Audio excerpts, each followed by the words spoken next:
मैं अंजू आज आपको लेकर चलती हूँ बाबा बालकनाथ जी के मंदिर।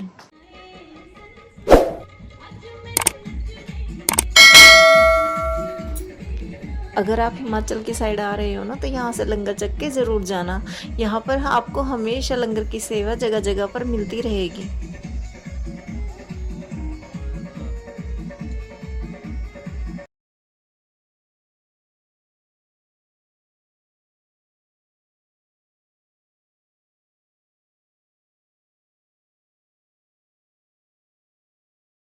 और अभी हम शाहतलाई पहुंचे हैं।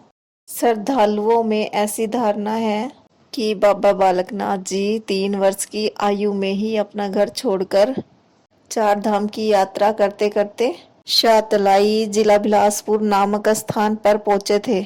शाहतलाई में ही रहने वाली माई रत्नो नामक महिला ने, जिसकी कोई संतान नहीं थी, इन्हें अपना धर्म का पुत्र बनाया। बाबा जी ने 12 वर्ष माई रत्नों की वहां पर रह के गौवां चराई थी।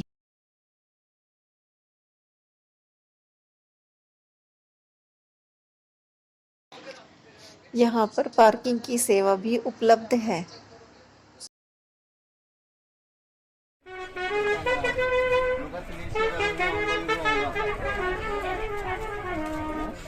चलो जी, जय बाबे दी। जय बाबे की।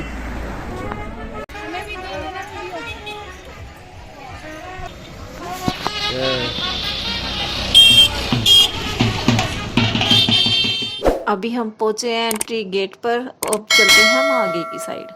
बाबा बालकनाथ जी की बहुत मान्यता है यहाँ पर और श्रद्धालु बहुत दूर दूर से बाबा जी के दर्शन के लिए आते हैं। मंदिर में पहाड़ी के बीच एक प्राकृतिक गुफा है। ऐसी मान्यता है कि यही स्थान बाबा जी का आवास स्थान था। मंदिर में बाबा जी की एक मूर्ति स्थित है। भक्तजन बाबा जी की वेदी में रोट चढ़ाते हैं। रोट को आटे और चीनी गुड़ को घी में मिलाकर बनाया जाता है। यहाँ पर बाबा जी को बकरा भी चढ़ाया जाता है, जो कि उनके प्रेम का प्रतीक है। यहाँ पर बकरे की बलि नहीं चढ़ाई जाती, बल्कि उसका पालन पोषण किया जाता है। बाबा जी की गुफा में महिलाओं के प्रवेश पर प्रतिबंध है, लेकिन उनके दर्शन के लिए गुफा के बिल्कुल सामने एक ऊंचा चबूतरा बनाया गया है, जहां से महिला उनके दूर से दर्शन कर सकती हैं।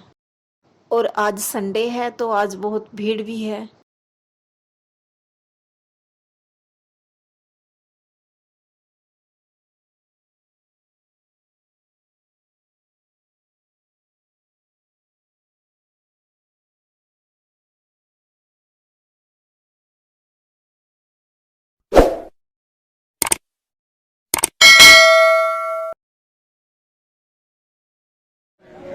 बेटी ओट तकाउंदे ने जो जोगी दी ओट तकाउंदे ने बाबा बोलो बाबा आप बुलावे बाबा चिट्ठियां पावे बाबा लाड लगावे।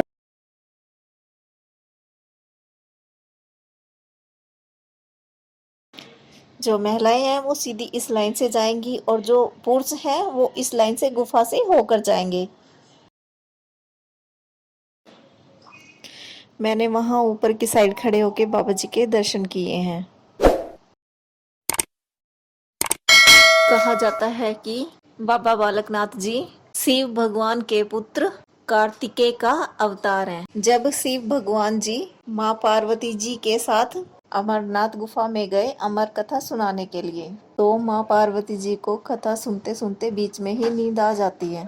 तो माँ पार्वती जी सो जाती हैं। तो वहाँ पर बैठे 2 कबूतरों ने ये कथा सुन ली थी और उनके साथ साथ एक तोते के बच्चे ने भी ये कथा सुन ली थी। तो जब शिव भगवान जी को पता चला कि तोते के बच्चे ने भी ये कथा सुन ली है, तो उनको बहुत ज्यादा क्रोध आया, क्योंकि वो कथा किसी ने नहीं सुननी थी। तो शिव भगवान जी ने अपना त्रिशूल उस तोते पर फेंक कर मारा, लेकिन जो तोता है वो वहां से भाग गया उस वक्त तो, लेकिन त्रिशूल उसका पीछा करता रहा। और कहा जाता है जो ऋषि वेद व्यास है उनकी पत्नी को उबासी आ रही थी, तो जैसे ही उबासी के लिए उनका मुंह खुलता है, तोते का बच्चा उनके मुंह के अंदर चला जाता है और पेट में जाके छिप जाता है। तो जैसे ही शिव भगवान त्रिशूल के पीछे जाते हैं तो वो सारी बातें जाकर ऋषि वेद व्यास जी को बता देते हैं। तो ऋषि व्यास जी बोलते हैं आपको इंतजार करना पड़ेगा, क्योंकि एक लेडी को मारना उस पे त्रिशूल चलाना बहुत बुरा माना जाता था, क्योंकि ये एक देवी का रूप होती है महिलाएं, उन पे वो त्रिशूल नहीं चल सकता था तोते को मारने के लिए भी बहुत देर कई सालों तक इंतजार करते रहे वो वहां पर। तो सृष्टि का बैलेंस बिगड़ने लगता है। सभी देवी देवता मिलकर विष्णु जी से ब्रह्मा जी से बोलते हैं, तो सबने मिलकर नारद मुनि जी से बोला कि आप मना कर लेके आइए शिव भगवान जी को, ऐसे तो वो आ नहीं रहे हैं कैलाश पर, अब क्या किया जाए। और ऐसे वो नहीं आ रहे हैं और सृष्टि डगमगा गई है। नारद मुनि जी बोलते हैं शिव भगवान जी से आप आ जाइए, अब वैसे भी वो बच्चा है, तोते का बच्चा है, और वैसे भी अब उसने अमर कथा सुन ली है, वो अब नहीं मरेगा किसी से भी।